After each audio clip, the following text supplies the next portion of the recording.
नमस्कार किसान साथियों, मेरा नाम है रघुराज सिंह राठौड़ और भूमिपुत्र के इस यूट्यूब चैनल पर मैं आपका हार्दिक स्वागत करता हूं। किसान साथियों, आज जैसा कि आप देख पा रहे हैं पर प्याज का प्लॉट लगा हुआ है। इस प्लॉट की आपको शायद एक दो वीडियो लाइव ऑलरेडी चैनल पर अवेलेबल है। लहसुन की भी हमने पूरी 5 या 6 वीडियो पूरी दे रखी है। तो हम पूरी डिस्कशन करते हैं, चाहे वाटर सॉल्युबल फर्टिलाइजर हो, चाहे आपके इंसेक्टिसाइड हो, चाहे आपके हर्बिसाइड हो, XYZ पूरी हम जानकारी कवर करते हैं। और ऐसे जो सवाल होते हैं जो सोशल मीडिया पे काफ़ी ज़्यादा चलते हैं, उनको भी हम जानकर उनके ऊपर रिसर्च करके आपके लिए वीडियोस लेकर आते हैं। किसान साथियों, वाटर सॉल्युबल फर्टिलाइजर में आप सबसे पहले 19-19 का इस्तेमाल करते हैं। उसके बाद एक सवाल आता है कि हम 052-34 का इस्तेमाल कब करें और 0050 का इस्तेमाल कब करें। किसान साथियों, 052-34 आपका एक ऐसा वाटर सॉल्युबल फर्टिलाइजर है जो प्याज की फसल में आपको बीच में देना होता है। अब आपको इसको कब देना है, किस तरीके से काम करता है, सारी चीजें इस वीडियो में हम समझेंगे। तो वीडियो को आगे बढ़ाने से पहले आपसे एक छोटी सी रिक्वेस्ट है कि आपने अभी तक चैनल को सब्सक्राइब नहीं किया हो तो चैनल को सब्सक्राइब करके पास में लगे बेल आइकन को भी दबा दीजिए ताकि आने वाली वीडियो का नोटिफिकेशन सबसे पहले आपको मिल सके। किसान साथियों, 052-34 एक NPK है, नाइट्रोजन फास्फोरस पोटास, जिसमें जिसको अगर हम समझते हैं तो उसको मोनो पोटेशियम फास्फेट भी कहते हैं। मोनो पोटेशियम फास्फेट के नाम से आता है 052-34। किसान साथियों, इसमें नाइट्रोजन 0% होता है, इसमें नाइट्रोजन बिल्कुल भी नहीं होता है, क्योंकि पौधे को 60 से 70 दिन बाद अब जब हम प्याज की फसल लगाते हैं तो वहां पर नाइट्रोजन की उसको जरूरत कम होती है। उसके बाद फास्फोरस और पोटास की जरूरत होती है। तो इसमें फास्फोरस आपको 52% मिल जाता है और पोटास आपको 34% मिल जाता है। अब हम यहाँ पर सबसे पहले समझते हैं कि हमारा जो फास्फोरस होता है वो क्या काम करता है।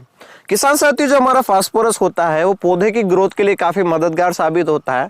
साथ ही साथ पौधे की जो जड़ होती है उसकी ग्रोथ के लिए जो हमारी जड़ है वो जितना ज्यादा सरफेस एरिया लेगी, मैं हर वीडियो में आपको बताता हूँ कि जड़ जितनी ज्यादा ग्रोथ करेगी डेफिनेटली आपका प्रोडक्शन उतना ज्यादा आएगा।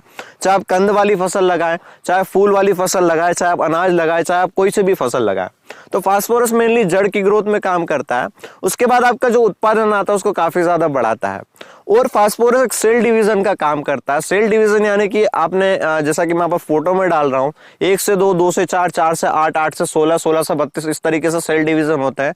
मनुष्य में होते हैं उस तरीके से, पौधे भी जीवित है, जीवित एक संरचना है जो कि बढ़ते हैं और आपको उत्पादन देते हैं। तो उनमें भी सेल डिवीजन की एक प्रोसेस होती है जो कि उनके ग्रोथ के लिए काफी ज्यादा मददगार होती है। तो इसलिए हमारा फास्फोरस काम आता है। और भी फास्फोरस के बहुत सारे काम है, तो हम डेफिनेटली आपके लिए जितने भी पोषक तत्व हैं उनके ऊपर डेडिकेटेड वीडियो लेकर आऊंगा मैं इस चैनल पर, जिनसे आप समझ पाएंगे कि आपको कौन सा पोषक तत्व पौधे की किस अवस्था में देना है, साथ ही साथ पौधे की जिस अवस्था में देना है तो कितनी मात्रा में देना है, पूरी XYZ जानकारी हम एक एक वीडियो में एक एक पोषक तत्वों को लेकर समझेंगे। तो किसान साथियों, अब हम बात करते हैं 052-34 में जो हमारा 34% पोटास होता है। पोटाश बहुत महत्वपूर्ण भूमिका निभाता है फसल की एक अवस्था में या फसल की ग्रोथ के लिए। किसान साथियों, मेनली हमने देखा है कि हम 0050 का इस्तेमाल करते हैं, उसमें पोटाश ही होता है, मगर 34% अगर पौधे की मध्यम अवस्था में 60 से 70 दिन में अगर मिल जाता है तो पोटाश काफी अच्छे से काम करता है। पोटाश का मुख्य रूप से मैं आपको काम बताता हूं जो कि आपने आज तक किसी भी वीडियो में नहीं जाना होगा, चाहे आपकी नॉर्मल जो आप किताबें पढ़ते हैं खेती से रिलेटेड उनमें भी आपको देखने को नहीं मिलता है। किसान साथियों, पोटाश, जैसा कि आप पत्ती देख पा रहे हैं प्याज की, ये पत्तियां फोटोसिंथेसिस जो एक प्रक्रिया होती है, प्रकाश संश्लेषण की एक प्रक्रिया होती है, वहां से कुछ पोषण एब्जॉर्ब करती है या कुछ भोजन एब्जॉर्ब करती है। तो वहां पर इनके अंदर कुछ शर्करा होती है, शुगर होता है और कुछ प्रोटीन होता है। तो पोटाश उनको पत्तियों में से खींचकर कंद तक ले जाता है। जो आपकी कंद वाली फसल होती है, चाहे आपका अदरक हो, आलू हो, आपका शकरकंद हो, प्याज हो, लहसुन हो, इन सभी में ये काम करता है। फल वाली फसलों में जितने भी आप फल वर्गीय लगाते हैं तो उनमें भी पत्तियों में जो बनी शर्करा और प्रोटीन होता है या जो शुगर और प्रोटीन होता है उनको पत्तियों से लेकर फलों तक पहुंचाती है, तो उनका साइज थोड़ा बढ़ जाता है और काफी चमकदार साइज देखने को मिलता है। तो किसान साथियों, इस तरीके से हमारा पोटाश काम करता है। पोटाश और भी फलों को चमकदार बनाता है और ऐसे बहुत सारे उनके छोटे छोटे रीजन है जो कि हम एक डेडिकेटेड वीडियो में कवर कर लेंगे।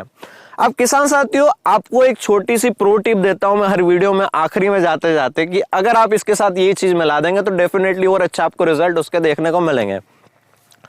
किसान साथियों, बोरोन काफी ज्यादा जरूरी है खेती में, मगर एक लिमिटेड, हद से ज्यादा बोरोन का अगर आप इस्तेमाल करते हैं तो भी आपको कहीं ना कहीं नुकसान उठाने पड़ते हैं। किसान साथियों, आपका B20 आता है बोरोन। B20 बोरोन 20% वाला ही आप वाटर सॉल्युबल आता है जिसको आप स्प्रे कर सकते हैं। बाकी जो 5% वाला आता है वो आपको ब्रॉडकास्टिंग आप जमीनी स्तर से उसको दे सकते हैं। तो आप अगर 052-34 जो कि आपको फसल की, प्याज की फसल या लहसुन की फसल जो होती है उसमें 60 से 70 दिन के बाद देना है, 60 दिन, 55 से 60 दिन में भी आप इसको दे सकते हैं। तो मेरा ये सजेशन है कि अगर आप उसके साथ बोरोन को ऐड कर देते हैं तो आपकी जो कंद फटने की समस्या आती है उससे आप डेफिनेटली निजात पा सकते हैं, उसको रोक सकते हैं। तो किसान साथियों, इस तरीके से आप 05234 का इस्तेमाल कर सकते हैं। तो मैं आपको वापस एक समरी बता देता हूं इस वीडियो की कि आपको 05234 इस्तेमाल करना है। 55 से 65 दिन के उपरांत आप इसका इस्तेमाल कर लें। साथ ही साथ इसके साथ आप बोरोन का इस्तेमाल कर सकते हैं। अब हम इसकी मात्रा की बात करते तो लगभग हमको 400 ग्राम से 500 ग्राम प्रति बीघा और 800 ग्राम प्रति एकड़ के हिसाब से हम इसको इस्तेमाल कर सकते हैं। उसके बाद अगर आप इसके साथ बोरोन का इस्तेमाल करते हैं तो आप 150 ग्राम प्रति बीघा और 250 ग्राम प्रति एकड़ तक बोरोन का भी इस्तेमाल कर सकते हैं। अब 15 लीटर पंप की अगर हम बात करें तो आप अगर 1 बीघा में 3 पंप डालते हैं, 4 पंप डालते हैं तो आप 80 से 90 ग्राम, 100 ग्राम तक आप उसमें 05234 ऐड कर सकते हैं और लगभग 30 से 35 ग्राम उसमें बोरोन ऐड कर सकते हैं। तो किसान साथियों, मुझे उम्मीद है आपको वीडियो पसंद आएगा। वीडियो पसंद आया तो वीडियो को लाइक करिए, साथ ही साथ चैनल को सब्सक्राइब करिए।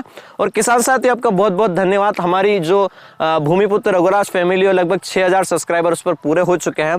तो आपको डिस्क्रिप्शन में आपको टेलीग्राम का लिंक, साथ ही साथ इंस्टाग्राम का लिंक और व्हाट्सएप ग्रुप का लिंक भी आपको डिस्क्रिप्शन में मिल जाएगा। तो आप हमसे वहां पर भी जुड़ सकते हैं। और किसान साथियों, इंस्टाग्राम पर आप मुझे डायरेक्ट मैसेज करके कुछ भी सवाल पूछ सकते हैं जो खेती से रिलेटेड हो। तो किसान साथियों, मिलते हैं अगले वीडियो में। धन्यवाद। भूमिपुत्र रघुराज सिंह राठौड़, अपनी खेती अपना परिचय।